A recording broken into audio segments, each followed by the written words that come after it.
At my son's funeral, my daughter-in-law whispered loudly, "I'm not taking care of that old witch." But before he passed, my son had transferred all his assets to me in his will. I'm glad to have you here. Follow my story until the end. And comment the city you're watching from, so I can see how far my story has reached. The funeral home smelled of lilies and grief.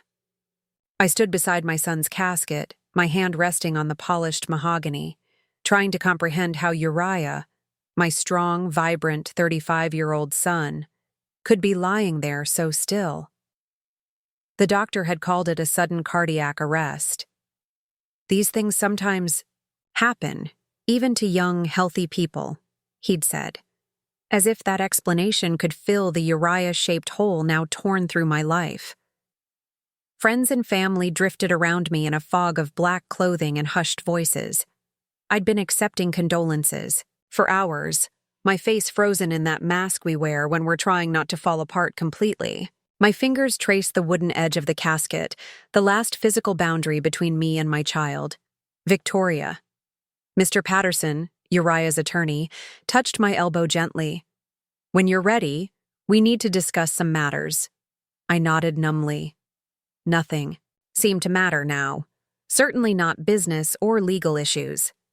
But I followed him to a small side room, away from the receiving line and the quiet murmurs of sympathy.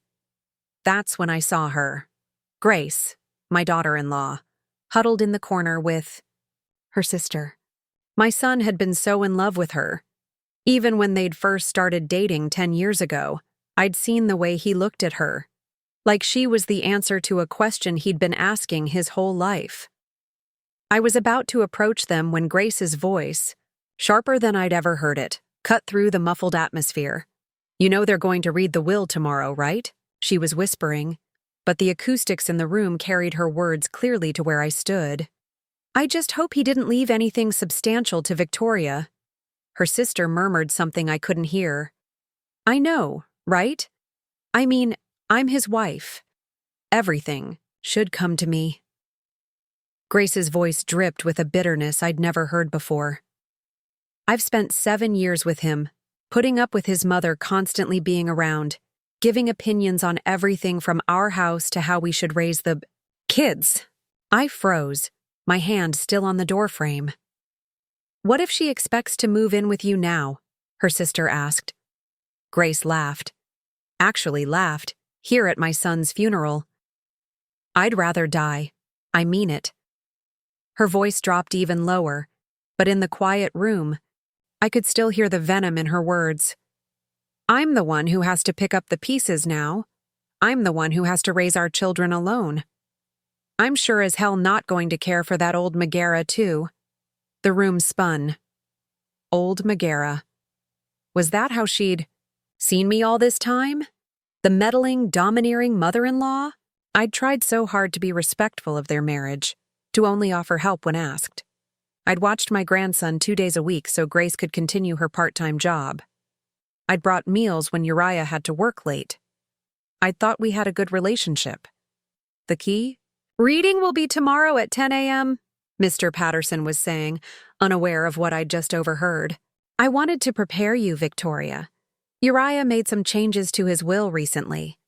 I struggled to focus on his words, Grace's cruel comments still ringing in my ears. "Changes?" I asked, my voice sounding distant even to myself. "Yes." "About 3 weeks ago?" He hesitated. "He transferred almost everything to you, Victoria, not to Grace." "What?" I stared at him. "But that doesn't make sense. Grace is his wife. The children—" "He set up trust funds for the children that will mature when they turn 25, Patterson explained quietly. "But the house, his investments, the insurance money, it's all coming to you. He was quite explicit about it." My mind reeled. Why would Uriah do this? He'd always been thoughtful, deliberate in his decisions. This wasn't a spur-of-the-moment choice. Behind us, Grace had spotted me. Her face shifted from annoyed to a practiced mask of grief, all traces of her earlier contempt vanishing. But I'd Seen it now, the real Grace, the one who existed when she thought no one was watching. "Victoria," she said, approaching with arms outstretched for an embrace. "I'm so sorry. We're all just trying to process this horrible loss." As she hugged me, her perfume suffocating, all I could think was, my son knew. Somehow my son knew exactly who she was. And now, I was beginning to understand too. The reading of the will was everything I'd dreaded and more. Grace sat across from me at the conference table, her face a storm of barely contained rage as Mr. Patterson confirmed what he'd told me at the funeral. Uriah had changed his will just 3 weeks before his death, leaving almost everything to me instead of her. "This can't be legal," Grace snapped, her perfectly manicured nails digging into the leather portfolio she'd brought. "He was obviously not in his right mind."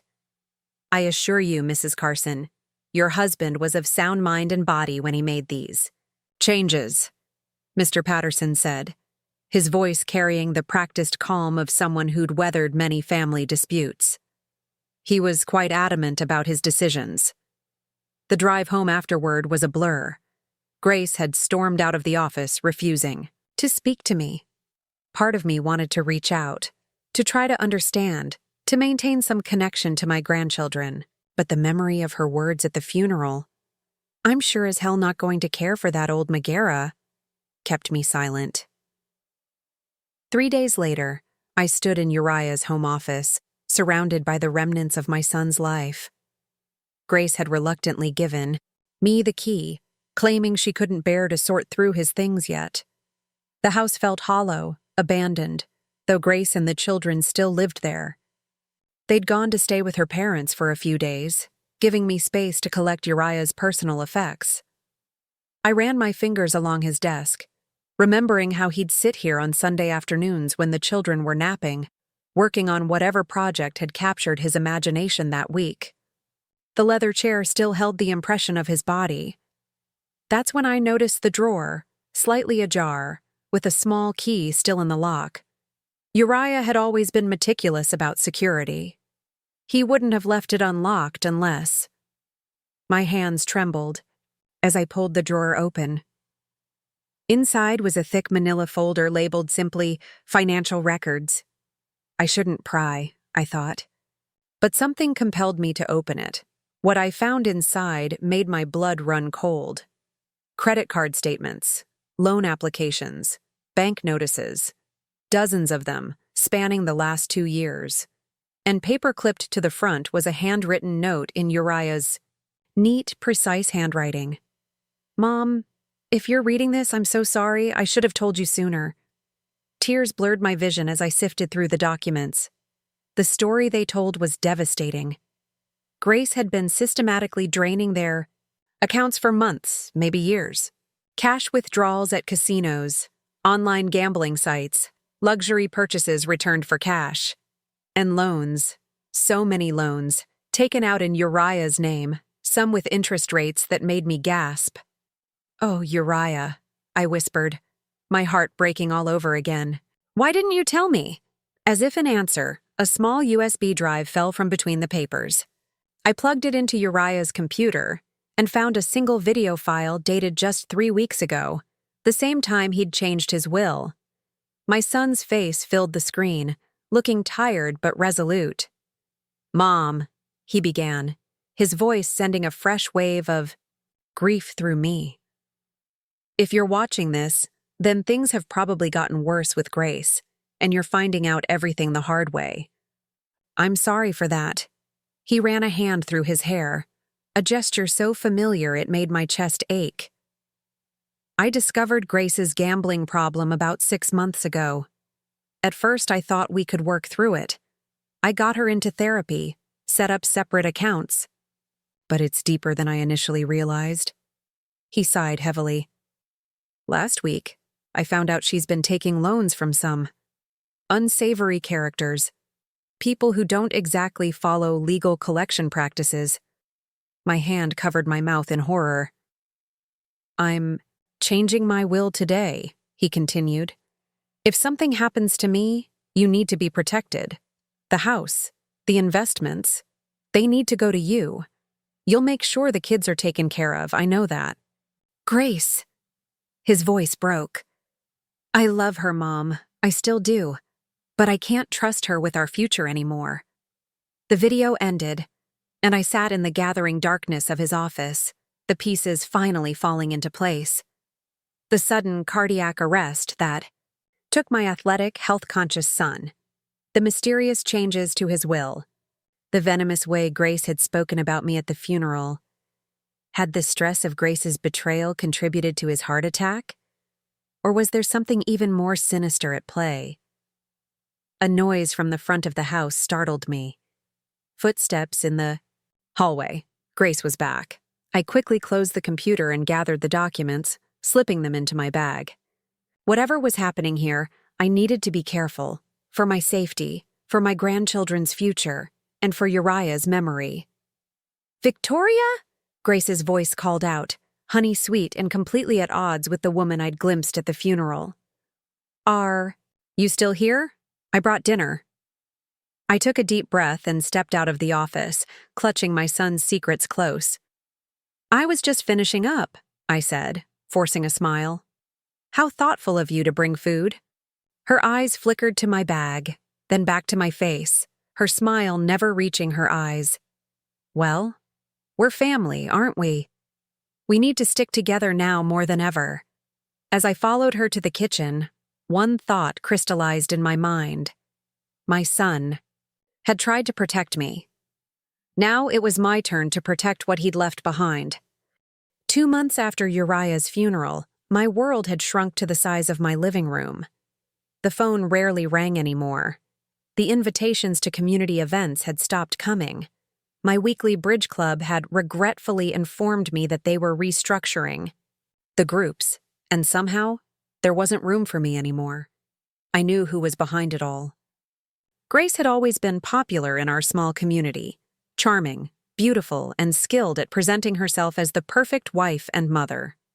Now she was equally skilled at presenting herself as the grieving widow cruelly deprived of her rightful inheritance by a greedy mother-in-law. Did you hear what Victoria did to poor Grace?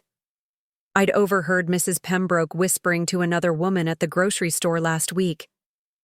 Taking everything after Uriah died, leaving Grace and those poor children with practically nothing. And after all Grace did, caring for Victoria when she had that hip surgery last year, I'd abandoned my cart and left without the groceries I needed, my cheeks burning with humiliation. The narrative Grace had spun bore no resemblance to reality. She'd visited me exactly twice during my recovery, both times with Uriah. But the community had embraced it wholly. Even worse was what she'd done with my grandchildren. Emma, 9, and Lucas, 6, had been the lights of my life. Before Uriah's death, I'd seen them 3 or 4 times a week. Now my calls went unanswered, my messages unreturned. When I did manage to speak with them, they were distant and guarded. Last weekend, I'd finally confronted Grace about it when she dropped the children off for a rare visit. "You'll only have them for 2 hours," she'd said, checking her watch. "I have to take them to a birthday party later." "Grace, we need to talk about what's happening," I'd said, keeping my voice low so the children wouldn't hear from the backyard. "Why are you turning everyone against me? Why are you keeping the children away?" Her face had transformed, the pleasant mask slipping to reveal the cold calculation beneath. "I don't know what you're talking about, Victoria. Maybe people are just finally seeing you for who you really are. A controlling, selfish woman who couldn't let her son live his own life." "That's not true, and you know it," I'd protested. "Uriah changed his will because he discovered what you were doing with your gambling." "Gambling?" She'd laughed, but I saw panic flash in her eyes. "Is that the story you're telling people? Now? My God, Victoria, listen to yourself. First you steal my inheritance, now you're inventing addictions for me. No wonder nobody wants to be around you anymore." She'd stepped closer, her voice dropping to a menacing whisper. "Let me make something perfectly clear. Those are my children. If you want to see them at all, you'll keep your crazy accusations." To yourself, and you'll start transferring Uriah's assets back where they belong, to me. That night, after they'd left, I'd sat alone in my kitchen, a cup of tea growing cold in front of me. The silence of the house pressed in from all sides. For the first time since Uriah died, I allowed myself to cry, deep, racking sobs that left me gasping for breath. The isolation was working. I'd started to question myself, to wonder if I was the villain in this story. Maybe I had been too controlling. Maybe Uriah had changed his will for other reasons. Maybe Grace's gambling wasn't as serious as I'd thought. The next morning, I found myself in Dr. Meyers' office. He'd been our family doctor for 20 years, had watched Uriah grow from a teenager into a man. Surely he, at least, wouldn't have turned against me. But as he examined me, his manner was cool, professional where it had once been warm and friendly. "You seem anxious, Victoria," he said, making notes in my chart without meeting my eyes. "Having trouble sleeping?" "Yes," I admitted. "I've been under a lot of stress since Uriah died." He nodded, still not looking at me. "Grace mentioned she's concerned about your mental state, said you've been making some strange accusations, having trouble distinguishing fact from fiction." My blood ran cold. "Grace talked to you about me?" "She's worried," he said simply. "She thinks you might be in the early stages of dementia. The paranoia, the mood swings, the irrational behavior with the will. I'm not. I struggled to find words, shocked by how thoroughly Grace had poisoned even this relationship. Dr. Meyers finally met my eyes. "I'm prescribing you something for anxiety, and I'd like you to see a neurologist, just to rule things out." I left with a prescription I had no intention of filling, and the crushing realization that Grace was systematically destroying not just my reputation, but my credibility. If she succeeded in convincing people I was becoming mentally incompetent, what would stop her from challenging the will on those grounds? As I walked to my car, my phone buzzed with a text from an unfamiliar number. "We need to talk about Grace. Meet me at Riverside Cafe tomorrow at 10. Come alone. Olivia." Grace's sister wanted to meet me? My heart raced as I reread the message. After months of isolation, could I finally have found an ally? Riverside Cafe sat on the edge of town, far enough away that Grace and her friends weren't likely to spot me there. I arrived early, choosing a corner table with my back to the wall where I could see everyone who entered. The waitress brought me coffee with a smile that held no judgment or pity, the first such smile I'd received in weeks. Exactly at 10, Olivia walked in. She was Grace's younger sister, but they couldn't have been more different. Where Grace was polished and perfect, Olivia was natural and relaxed. Today, she wore jeans and a simple sweater, her dark hair pulled back in a ponytail. She spotted me immediately and walked over, sliding into the seat across from me without a greeting. "Did anyone see you come here?" she asked, her voice low. Shook my head. "I don't think so. Olivia, why all the secrecy?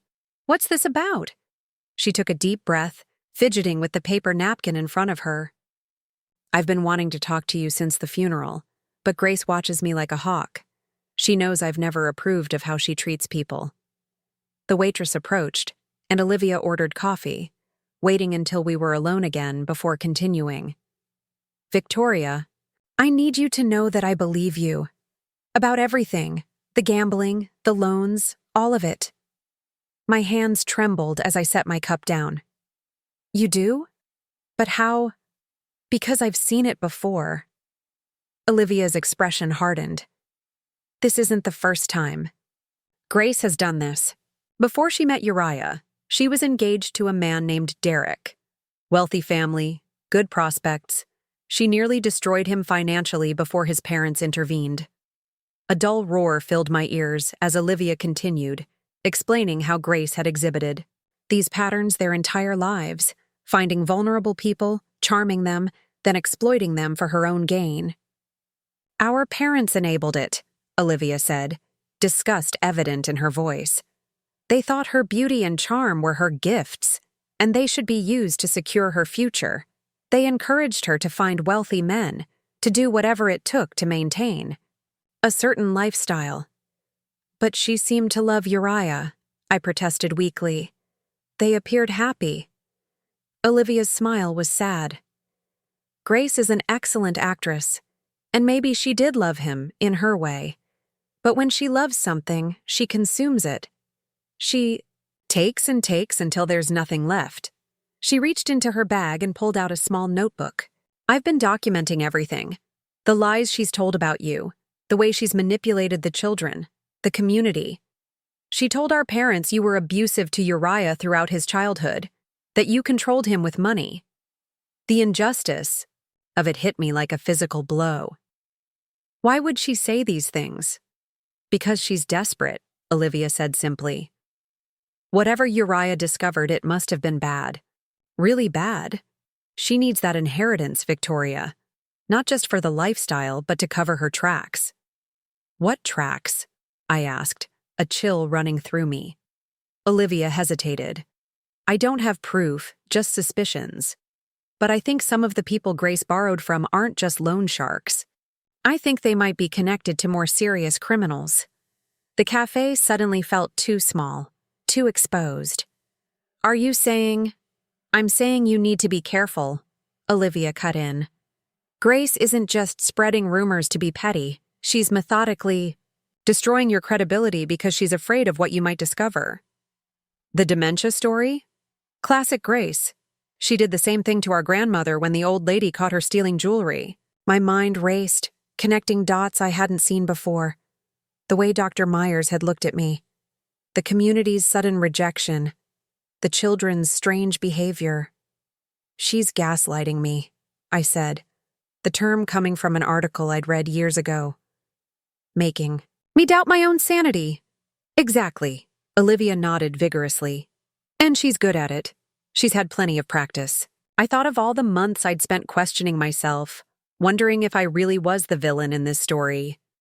The relief of being believed, of having my experiences validated, was overwhelming. What should I do? I asked, hating the tremor in my voice. Document everything, Olivia said firmly. Every strange interaction, every rumor that gets back to you, every time she restricts access to the children. And don't take anything she gives you. No food, no drinks, no medication. You think she would? I couldn't even finish the sentence. Olivia's expression was grave. I don't know what she's capable of anymore. The Grace I grew up with was manipulative and selfish, but I never thought she'd go this far. The pressure must be immense if she's taking these kinds of risks. She glanced at her watch. I need to go. Grace thinks I'm at the gym. She pulled out a burner phone and slid it across the table. Use this to contact me. My number is the only one programmed in it. Don't use your regular phone. I wouldn't put it past her to have someone monitoring your calls.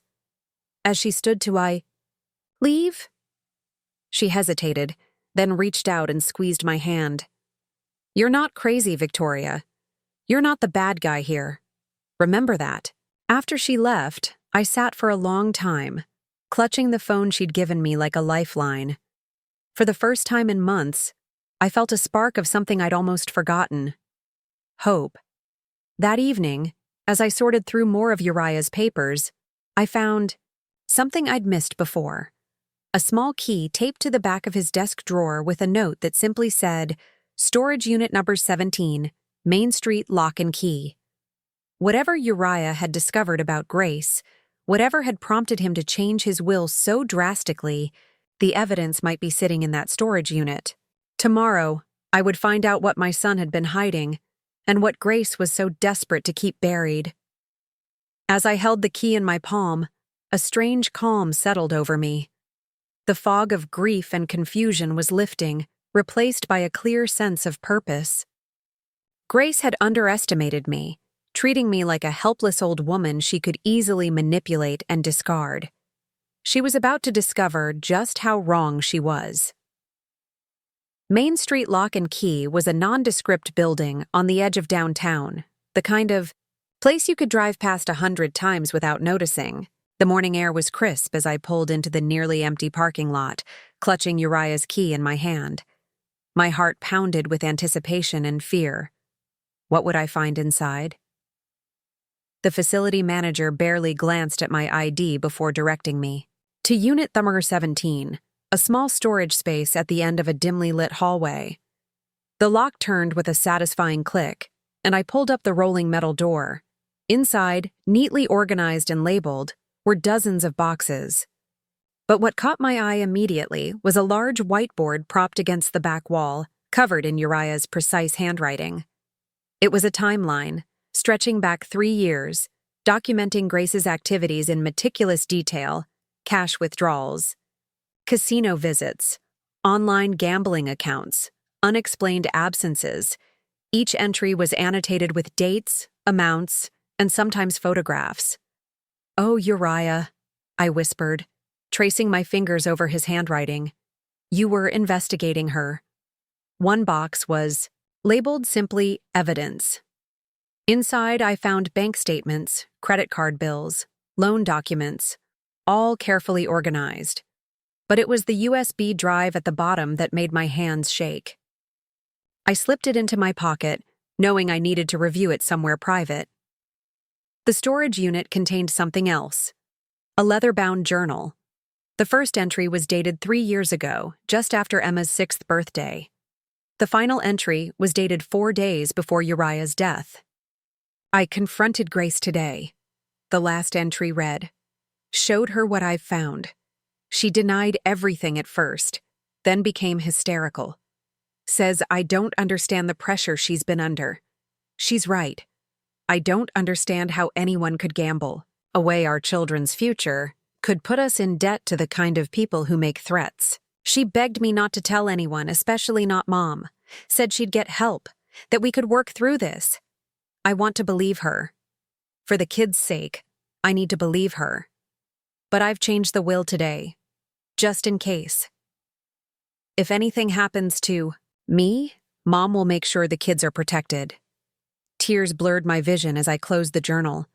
Uriah had known everything and had confronted Grace just 4 days before his sudden cardiac arrest. I spent hours in that storage unit, photographing documents, reading through Uriah's notes, assembling the pieces of a puzzle I'd never wanted to solve. By the time I left, slipping the most crucial evidence into my purse, I was a different woman than the one who had arrived that morning.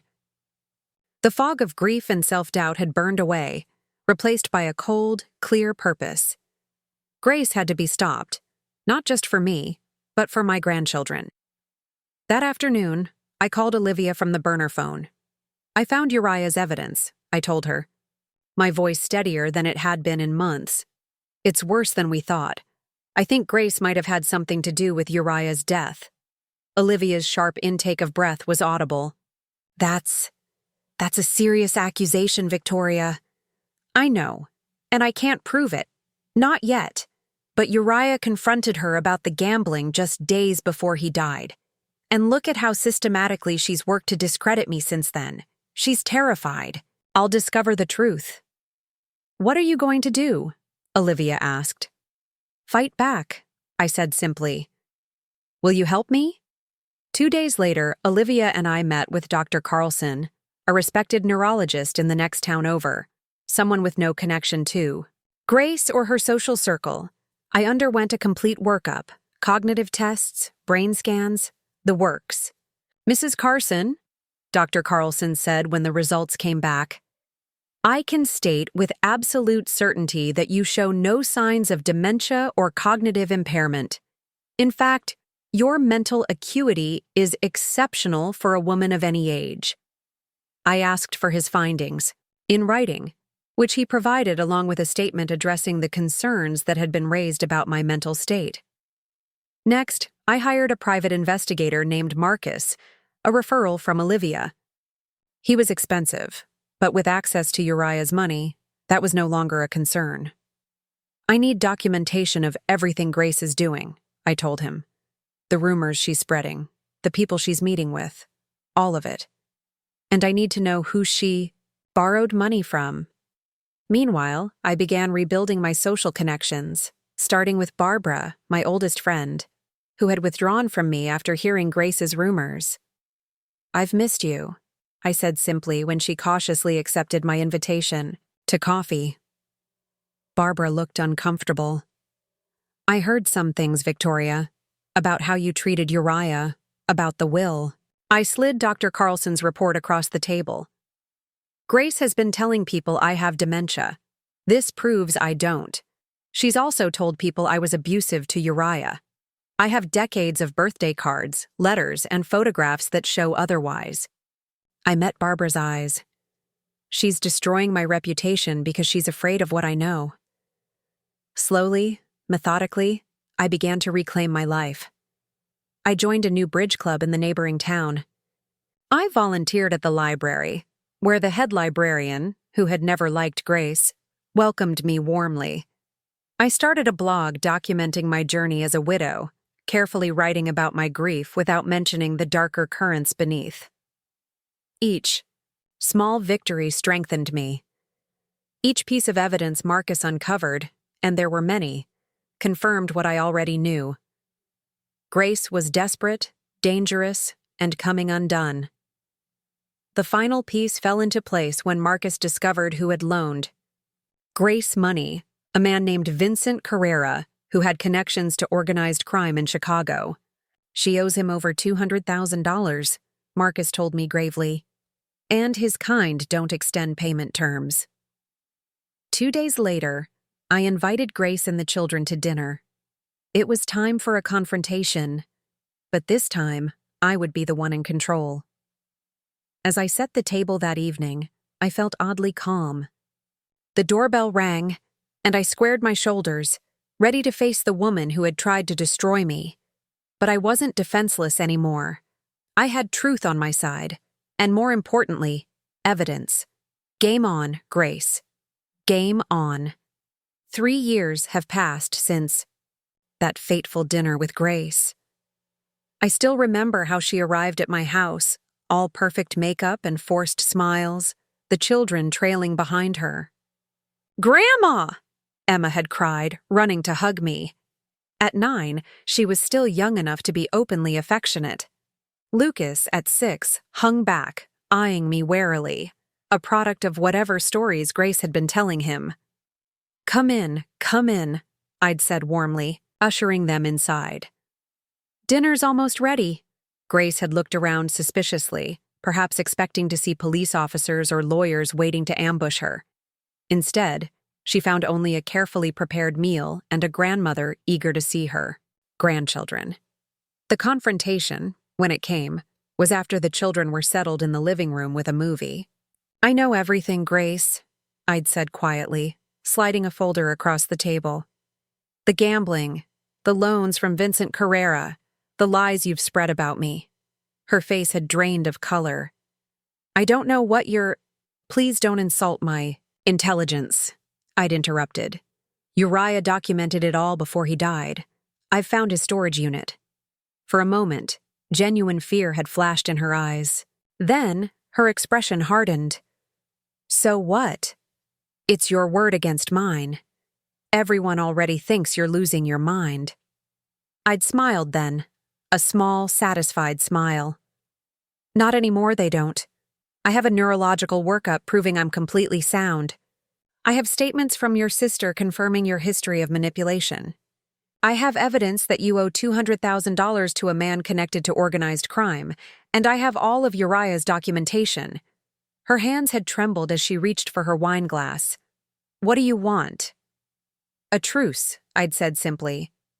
"I don't want to destroy you, Grace. I just want to be part of my grandchildren's lives. I want the rumors to stop. I want peace." She'd studied me, perhaps searching for weakness or deception. "And if I refuse?" "Then I'll take everything I have to the police. The gambling might not be illegal, but the loans, the connection to Carrera, those will interest them very much, especially given the timing of Uriah's death." "Are you accusing me of—" Her voice had risen in panic. I'm not accusing you of anything, I'd cut in. I'm simply stating facts. Uriah confronted you about the gambling and loans 4 days before he died. He changed his will to protect the children's inheritance. And then he had a sudden cardiac event at 35. Grace had collapsed back in her chair, her facade crumbling completely. For the first time, I'd seen the real woman beneath all the masks, frightened, desperate, cornered. I didn't kill him. She'd whispered, tears streaking her makeup. I swear I didn't. The stress, the fight we had, maybe that contributed, but I never wanted him dead. I loved him, in my way. I'd studied her face, searching for truth in her eyes. To this day, I'm not sure if I believe her, but in that moment, I'd made a choice for peace, for my grandchildren, for my own future. Here's what's going to happen, I told her. I'm going to pay off your debt to Carrera, not for you, but to get that kind of criminal element away from my grandchildren. In exchange, you will give me regular, unhindered access to Emma and Lucas. You will stop spreading rumors about me, and you will seek treatment for your gambling addiction. She'd agreed immediately, relief flooding her face. I think she'd expected much worse. Now, 3 years later, on a warm spring afternoon, I sit in my garden watching Emma and Lucas play. They spend weekends with me now, a schedule we settled on after Grace completed her treatment program. She still lives in Uriah's house, but it's in my name, a fact that ensures her continued cooperation.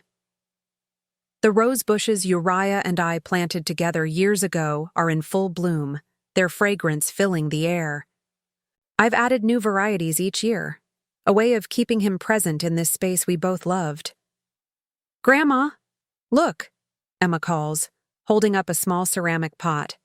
At 12, she's showing real talent for pottery, a hobby we discovered together. I made this for Mom's birthday. I smile, examining the delicately crafted bowl. It's beautiful, sweetheart. She'll love it. Lucas, now 9, is sprawled on the grass nearby, deep in a book about dinosaurs. He looks so much like Uriah at that age that sometimes it catches my breath. Our relationship with Grace remains complicated. The trust that was shattered can never be fully repaired. But we've reached a kind of peace, a détente built on mutual understanding. She knows I hold her secrets. I know she's capable of incredible deception. But we both love these children, and that common ground has become our foundation. The money that caused so much strife has found better purpose. I've established trust funds for Emma and Lucas, just as Uriah wanted. I've renovated my home to include special spaces for them, a pottery studio for Emma, a reading nook for Lucas. And I've set aside funds for Grace's ongoing treatment, ensuring she can manage the addiction that nearly destroyed all our lives. Sometimes I wonder what Uriah would think of this arrangement.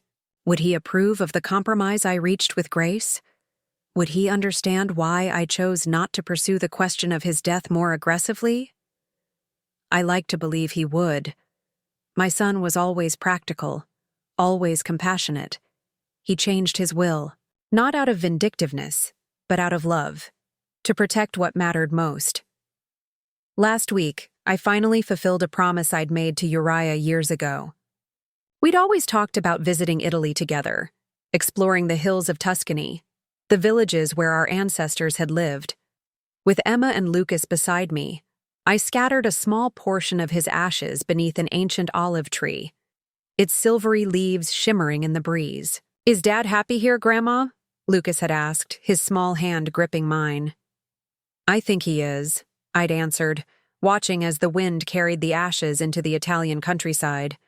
"But he's happiest knowing we're together, that we're taking care of each other." The children and I have started a new tradition. Each year on Uriah's birthday, we plant something new in my garden. A tree, a rose bush, a bed of his favorite flowers. This living memorial grows more beautiful each year, nurtured by our hands and our memories. Life after loss isn't about forgetting. It's not even about forgiving sometimes. It's about finding a way forward that honors what was lost while embracing what remains. The garden of my life was scorched and barren after Uriah died, after Grace's betrayal. But slowly, season by season, it's growing again, different than before, but no less beautiful. Tonight, as the children help me prepare dinner in my kitchen, laughing and arguing and creating the beautiful chaos of family, I feel Uriah's presence in the rhythm of our lives.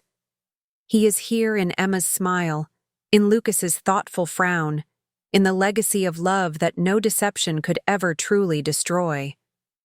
This is his last gift to me, this second chance at family, this hard-won peace. And I intend to cherish every moment of it,